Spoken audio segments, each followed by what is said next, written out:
नमस्कार दोस्तों, स्वागत है आप सभी का आज की शानदार वीडियो में। दोस्तों आज की इस वीडियो में हम जो कवि जयशंकर प्रसाद हैं उनके जो साहित्यिक परिचय के बारे में बात करेंगे। अगर आप किसी स्कूल या फिर किसी भी यूनिवर्सिटी के स्टूडेंट हैं तो आपको जयशंकर के जो पद्यांश या फिर उनका जो नाटक है वो कहीं कहीं देखने को मिल जाता है। और आज की इस वीडियो में हम उनके साहित्यिक परिचय के बारे में बात करेंगे। तो दोस्तों वीडियो अच्छा लगे तो चैनल को सब्सक्राइब कर दीजिए और अपने दोस्तों के साथ भी शेयर कर दीजिए। बिना वक्त गए वीडियो में बढ़ते हैं आगे। तो कवि जो जयशंकर प्रसाद है इनका जन्म 1890 ईस्वी में होता। इनका जन्म स्थान काशी है। इनके पिता का नाम देवी प्रसाद था। इनकी शिक्षा है वो अंग्रेजी, फारसी, उर्दू, हिंदी व संस्कृत के। इन्होंने दोस्तों इतनी भाषाओं में अपना अध्ययन किया, अपनी शिक्षा की। इनकी रुचि साहित्य के प्रति थी। इन्होंने काव्य रचना और नाटक लेखन दोनों किया। लेखन विद्या, इनकी जो लेखन में इनकी कौन कौन सी विद्या थी तो इन्होंने काव्य भी लिखे, कहानियाँ भी लिखी, उपन्यास भी लिखे, नाटक और निबंध भी लिखे। इनकी मृत्यु या फिर निधन हो गया 15 नवंबर 1937 में। साहित्य में पहचान, ये छायावादी काव्य धारा के प्रवर्तक थे। छायावादी के चार स्तंभ में इनका भी नाम लिया जाता है। इनकी भाषा भावपूर्ण व विचारात्मक थी।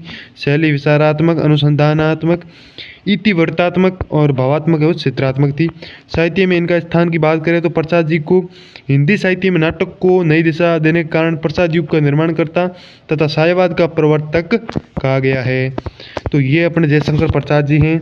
और अब इनके जीवन परिचय की बात हमने की थी। थोड़ा और जाने तो जयशंकर प्रसाद बहुमुखी प्रतिभा के धनी थे, तभी तो इतनी ऐसी ऐसी रचनाएं की थी। इनका जन्म 1890 ईस्वी में काशी के सुंगनी साहू नामक प्रसिद्ध वैश्य परिवार में हुआ था। इनके यहाँ का तंबाकू का व्यापार होता था। इनके पिता देवी प्रसाद और पितामह है दादाजी शिवरतन साहू थे। इनके पितामह परम से भक्त और दयालु थे। इनके पिता भी अत्यधिक उदार और साहित्य प्रेमी थे। प्रसाद जी का बचपन सुख में था। बाल्यकाल में ही उन्होंने अपनी माता के साथ तारा क्षेत्र, ओंकारेश्वर, पुष्कर, उज्जैन और ब्रज आदि तीर्थों की यात्राएं कर ली थी। यात्रा से लौटने के बाद इनके पिता का निधन और फिर 4 वर्ष पश्चात इनकी माता का भी निधन हो गया। इनकी रचनाओं की बात करें तो जयशंकर प्रसाद हिंदी साहित्य के स्वनाम धन्य रत्न हैं। इन्होंने काव्य, कहानी, उपन्यास, नाटक आदि सभी विधाओं पर अपनी लेखनी सराही है। कामायनी जैसे विश्व स्तरीय महाकाव्य की रचना करके प्रसाद जी ने हिंदी साहित्य को अमर कर दिया। कहानी और उपन्यास के क्षेत्र में भी इन्होंने कई अद्वितीय रचनाओं का सर्जन किया।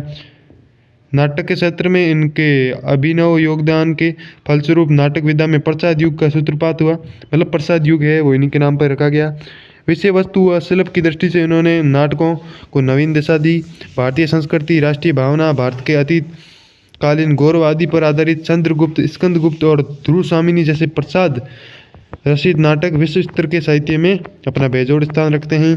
काव्य के क्षेत्र में वे छायावादी काव्य धारा के प्रवर्तक कवि थे। इनकी प्रमुख कृतियाँ निम्नलिखित हैं। कृतियाँ यानी रचना निम्नलिखित है। काव्य आंसू, कामायनी, चित्राधार, लहर और झरना। दोस्तों याद रखिए काव्य में कौन कौन सी रचनाएं की? आंसू, कामायनी, चित्राधार, लहर और झरना। और कहानी मेरे साथ बोलिए आप। आंधी, इंद्रजाल, साया, प्रतिध्वनि आदि। कहानियाँ आंधी, इंद्रजाल, साया, प्रतिध्वनि और आदि। उपन्यास तितली, कंकाल और इरावती। तितली, कंकाल और इरावती ये है उपन्यास। नाटक कौन से किए? सज्जन, कल्याणी परिणय, चंद्रगुप्त, स्कंदगुप्त, अजातशत्रु, प्रायश्चित, जन्मेजय का नागयज्ञ, विशाखा और ध्रुवस्वामिनी आदि। निबंध कौन कौन से लिखे? काव्य के अलावा अन्य निबंध। भाषा शैली की बात करें तो प्रसाद जी की भाषा में संस्कृत के तत्सम शब्दों की बहुलता है। भावमयता इनकी भाषा की प्रमुख विशेषता है। इनकी भाषा में मुहावरों, लोकोक्तियों और विदेशी शब्दों का प्रयोग ना के बराबर हुआ है। प्रसाद जी ने विचारात्मक, चित्रात्मक, भावात्मक और अनुसंधानात्मक और इतिवृत्तात्मक शैली का प्रयोग किया है। तो इनकी शैली का भी नाम याद रखिए आपको। इनकी काव्य में या फिर गद्य में कौन सी शैली प्रयोग हुई है? विचारात्मक, चित्रात्मक, भावात्मक और अनुसंधानात्मक।